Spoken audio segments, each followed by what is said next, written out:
जय हिंद प्यारे मित्रों। यूपीएससी प्रीलिम्स फैक्ट में आपका स्वागत है। आज दो टॉपिक को कवर करूंगा। पहला है सेक्रेट पोर्टल, किसने लॉन्च किया है, किस मंत्रालय ने लॉन्च किया है, क्या कार्य होगा, किस प्रकार की आगे की रणनीति होगी, सभी के बारे में जानकारी प्राप्त करेंगे। दूसरा टर्मिनोलॉजी है ग्रीन टर्म लोन। यूपीएससी के आप प्रीवियस ईयर के क्वेश्चन पेपर देखेंगे, अक्सर इस प्रकार के क्वेश्चन पूछे जाते रहे हैं जो अक्सर चर्चा में रहते हैं, और ख़ास तौर से एनवायरनमेंट संबंधित क्वेश्चन तो दिन पर दिन बढ़ते ही जा रहे हैं, इसलिए ये बहुत ज़रूरी है। पहला टॉपिक है वरिष्ठ नागरिकों के लिए सेक्रेट पोर्टल। तो सबसे पहले क्या इसका संबंध किससे है? वरिष्ठ नागरिकों से है। और किसने लॉन्च किया है? तो सामाजिक न्याय एवं अधिकारिता मंत्रालय। इसका कार्य क्या होगा?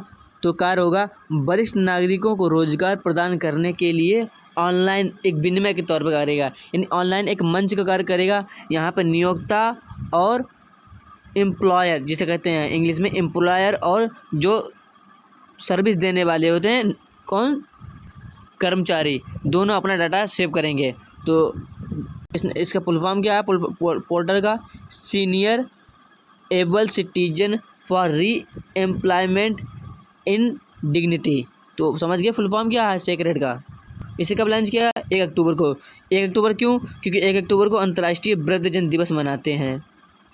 अब आइए क्राइटेरिया देख लेते हैं कि कौन कौन इस पोर्टल पर प्राप्त कर सकता है सुविधा। तो 60 वर्ष से अधिक आयु के नागरिक इस पोर्टल पर पंजीकरण करा सकते हैं। रोजगार तथा कार्य के अवसर के लिए आवेदन कर सकते हैं। आवेदन करेंगे कि मुझे ये कार्य चाहिए, मेरी ये स्किल है, अपने डॉक्यूमेंट सबमिट करेंगे। और जो नियोक्ता होगा, जो जिसे एक ज़रूरत होगी कि इस बीटेक की जरूरत हो, इंजीनियरिंग की ज़रूरत होगी, किसी को सोशल वर्कर की ज़रूरत होगी, तो वहाँ से देखेगा डाटा कि ये इसमें परफेक्ट है, तो उसे यहाँ से कॉन्टैक्ट करेगा, इस प्रकार कार्य करेगा।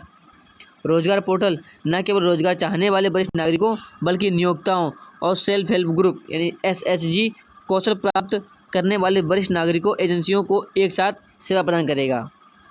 और इसके विकास के लिए 10 करोड़ की राशि खर्च की गई है, और रखरखाव के लिए 5 वर्षों में प्रतिवर्ष 2-2 करोड़ रुपए की राशि दी जाएगी। अब आइए वरिष्ठ नागरिकों के लिए भारत सरकार द्वारा चलाई जा रही अन्य पहले भी देख लेते हैं कौन कौन सी है। मैंने इससे पहले अभी कल की वीडियो में कवर किया था। एल्डर लाइन 1 4 5 6 7, ये टोल फ्री नंबर भी चालू किया था। तो क्या 5 अंकों का है? 1 4 5 6 7, ये टोल फ्री नंबर था वरिष्ठ नागरिकों के लिए। ये लिखा भी है, ये लिखा है। अखिल भारतीय समझ संपूर्ण देश में कार्य करेगा। Akhil Bharatiya toll free number शुरू किया है एल्डर लाइन के तहत वरिष्ठ नागरिकों के लिए। वरिष्ठ नागरिक 60 वर्ष से अधिक, 60 प्लस। और सेज पोर्टल की भी शुरुआत की है किसने? सामाजिक न्याय और अधिकारिता मंत्रालय। फुल फॉर्म क्या है?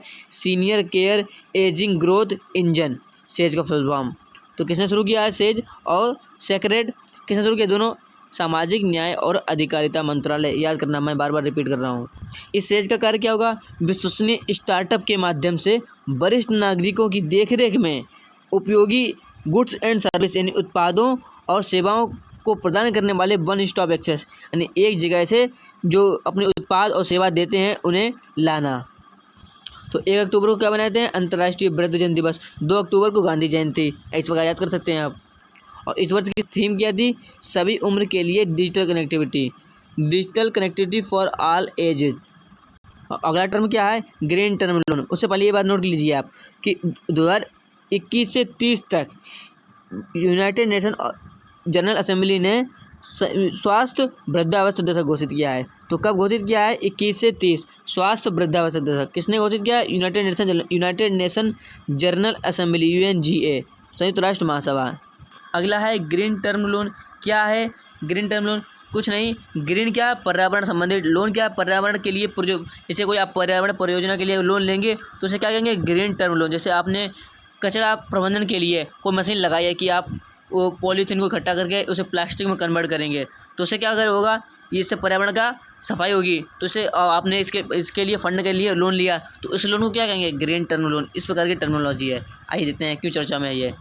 NTPC-REL ने राजस्थान और गुजरात में सौर परियोजनाओं के लिए ग्रीन टर्म लोन में हस्ताक्षर किए। इसका चर्चा में आ गया। सौर परियोजना क्या है? इससे क्या होगा कि प्रदूषण नहीं होगा और कोयला जलाने की नहीं जरूरत पड़ेगी और बिजली प्राप्त होगी। तो इससे क्या होगा? पर्यावरण को लाभ होगा। तो इसलिए इसे ग्रीन टर्म लोन कहा गया है। इसके लिए NTPC-REL renewable energy limited Kutch में 4.5 यानी 4.75 गीगावाट अलग और मेगावाट से बड़ा होता है, मेगावाट से बड़ा होता है गीगावाट, ये बात याद रखना। तो 4.75 गीगावाट का भारत का सबसे बड़ा एकल स्थानीय सौर ऊर्जा पार्क भी बनाएगा। कौन? NTPC renewable energy limited.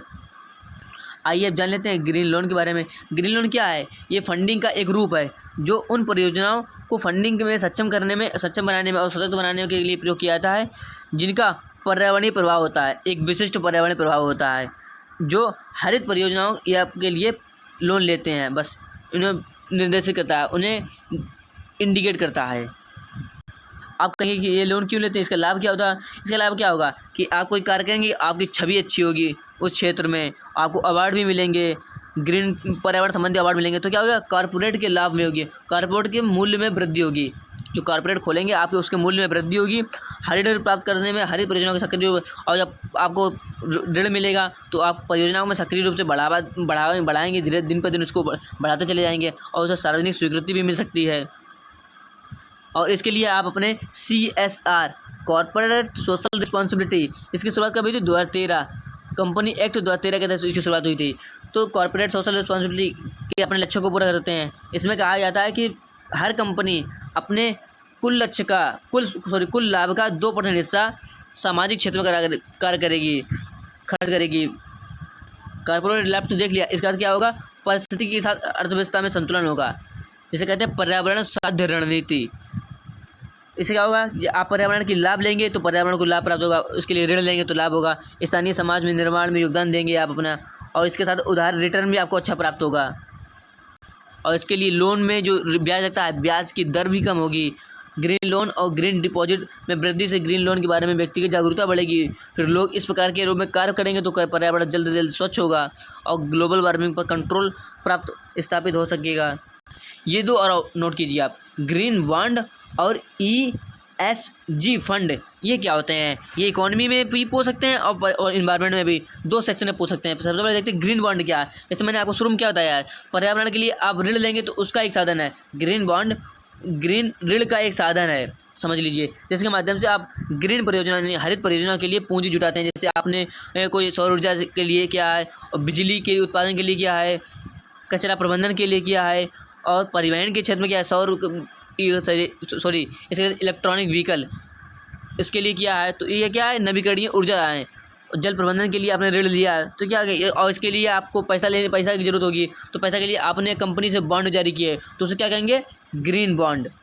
पैसों के लेने के लिए आप बॉन्ड जारी करेंगे, वैसे कहते हैं बॉन्ड, लेकिन आप पर्यावरण, स्वच्छ पर्यावरण के लिए जारी करेंगे तो इसलिए कहते हैं इन्हें ग्रीन बॉन्ड। अब अगला क्या है? ESG, जैसे कि नाम से मालूम पड़ रहा है, E for environment, S for social यानी सामाजिक, और G फॉर गवर्नेंस। तो इससे क्या होगा? 3 शब्द, सोशल यानी E for economy, environment, S for social, और E for governance, G for governance. तो ESG फंड इन 3 शब्दों से मिलकर बना है। और इनमें जैसे आप कोई फंड इकट्ठा करेंगे, इनमें से किसी एक से संबंधित होगा तो उसे क्या कहेंगे? ESG फंड कहेंगे। ये स्थायी निवेश है, सामाजिक रूप से जिम्मेदार निवेश के रूप में जाना जाता है। तो फ्रेंड्स, रिवीजन कीजिए, कल फिर मिलेंगे नए टॉपिक के साथ, नए सेशन का। तब तक के लिए जय श्री श्याम, धन्यवाद।